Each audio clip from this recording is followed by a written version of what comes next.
Hello नमस्कार दोस्तों। आज हम बात करने वाले राजस्थान पशु परिचर एनिमल अटेंडेंट के लिए भाग बे के लिए most important one liner question है दोस्तों।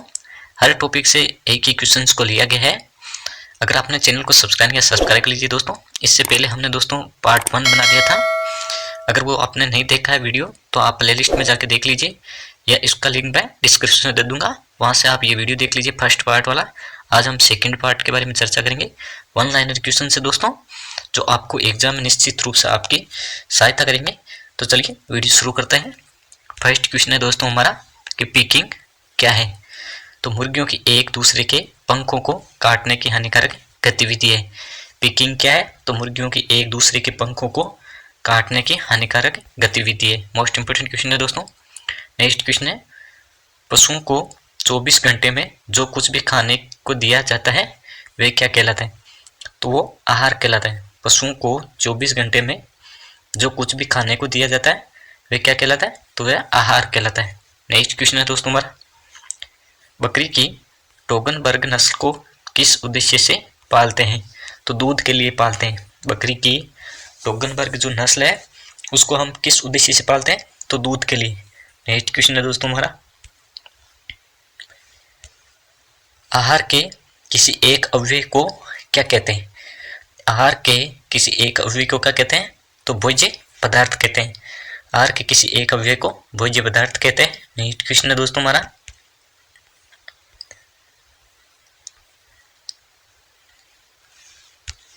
गाय के जनन अंग में शुक्राणु की जीवन अवधि कितने घंटे होती है? तो 24 से 30 घंटे। गाय के जनन अंग में शुक्राणु की जीवन अवधि कितने घंटे होती है? तो 24 से 30 घंटे। नेक्स्ट क्वेश्चन है दोस्तों हमारा कृत्रिम रूप से वीर्य पशु से कब प्राप्त करना चाहिए? तो कृत्रिम रूप से वीर्य है वो पशु से कब प्राप्त करना चाहिए? सुबह जल्दी। नेक्स्ट क्वेश्चन है दोस्तों हमारा चारा संरक्षण की 2 प्रचलित विधियों में से है बनाना अधिक सरल एवं कम मेहनत वाला क्यों है? तो इसका राइट आंसर होगा दोस्तों क्योंकि इसमें हरे चारे की फसल को उपयुक्त पौष्टिक अवस्था में काटकर उस समय तक सुखाया जाता है जब तक कि उसमें आर्द्रता 15% या इससे कम न हो जाए। एक बार फिर से देख लेते हैं। चारा संरक्षण की 2 प्रचलित विधियों में से है बनाना अधिक सरल व कम मेहनत वाला क्यों है? तो इसका राइट आंसर होगा क्योंकि इसमें हरे चारे की फसल को उपयुक्त पौष्टिक अवस्था में काटकर उस समय तक सुखाया जाता है जब तक कि उसमें आर्द्रता 15% या इससे कम न हो जाए। नेक्स्ट क्वेश्चन पर चलते हैं दोस्तों। नेक्स्ट क्वेश्चन हमारा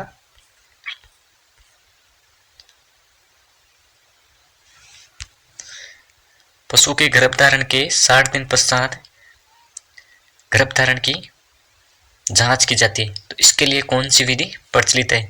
तो इसके लिए रेक्टम पाल्पेशन। कौन सी विधि प्रचलित है? Rectum palpation. पशु के गर्भधारण के 60 दिन पश्चात गर्भधारण की जांच की जाती है। कितने दिन बाद? ये भी क्वेश्चन बन जाता है दोस्तों। 60 दिन बाद, 2 महीने बाद, इससे भी याद रखना 2 महीने बाद। इसके लिए कौन सी विधि प्रचलित है? तो रेक्टम पाल्पेशन। नेक्स्ट क्वेश्चन है साइलेज हरे चारे व गेहूं का चोकर किस रूप में जाने जाते हैं? तो विरेचक के रूप में। साइलेज हरे चारे व गेहूं का चोकर किस रूप में जाने जाते हैं? तो विरेचक के रूप में। नेक्स्ट क्वेश्चन है दोस्तों हमारा मादा पशु गाय भैंस के मंदकाल के प्रारंभ होने के कितने घंटे बाद गर्भित करावे? तो 12 घंटे बाद।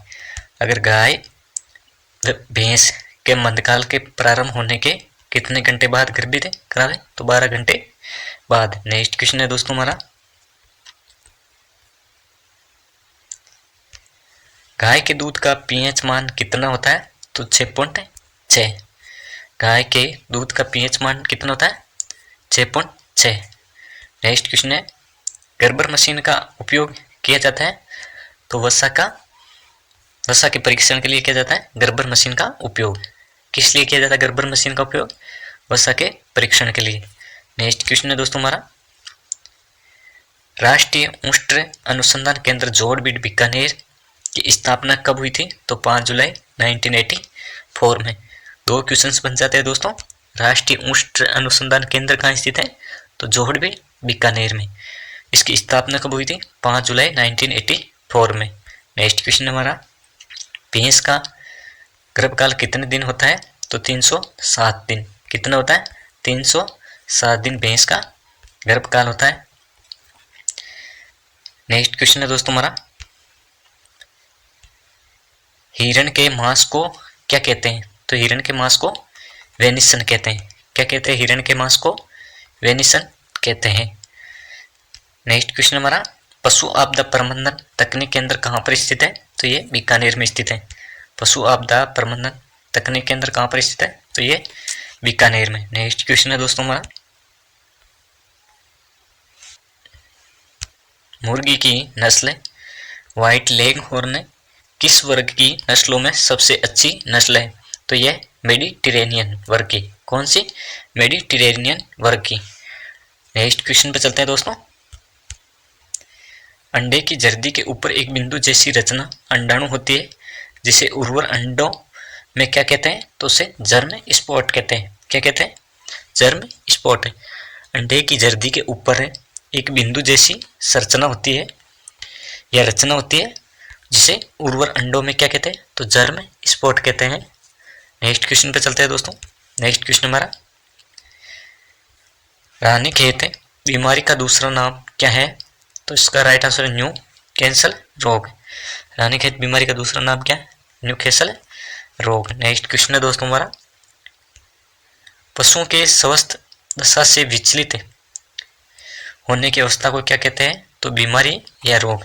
जो पशुओं के स्वस्थ दशा से विचलित होने की अवस्था को क्या कहते हैं? बीमारी या रोग। नेक्स्ट क्वेश्चन है, बिनोले में कौन सा टॉक्सिन होता है? तो गोसीपाल। कौन सा? गोसीपाल।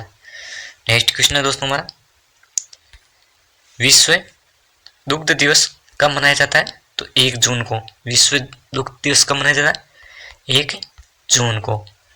नेक्स्ट क्वेश्चन है दोस्तों हमारा,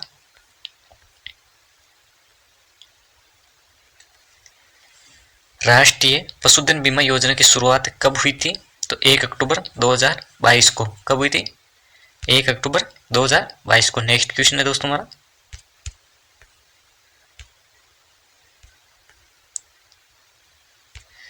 श्री गोमती सागर पशु मेला कहाँ बढ़ता है? तो ये झालावाड़ में बढ़ता है, श्री गोमती सागर पशु मेला। नेक्स्ट क्वेश्चन है, नवीनतम पशु गणना 2019 में हुई थी, जो कौन सी पशु गणना थी? तो वो 20वीं पशु गणना थी। नवीनतम पशु गणना 2019 में हुई थी, जो कौन सी पशु गणना थी? तो 20वीं पशु गणना होगी, राइट आंसर होगा। नेक्स्ट क्वेश्चन है, ए लाभदायक पशुओं को छांटना क्या कहलाता है? ए लाभदायक पशुओं को छांटना क्या कहलाता है? तो कलिंग कहलाता है। क्या कहलाता है? कलिंग। नेक्स्ट क्वेश्चन है, केंद्रीय ऊन विकास बोर्ड कहाँ स्थित है? तो ये जोधपुर में स्थित है। केंद्रीय ऊन विकास बोर्ड कहाँ स्थित है? जोधपुर में। नेक्स्ट क्वेश्चन है, ऊंटनी में प्रसव की क्रिया कहलाती है। ऊंटनी में प्रसव की क्रिया कहलाती है तो काविंग कहलाती है। क्या कहलाती है? काविंग।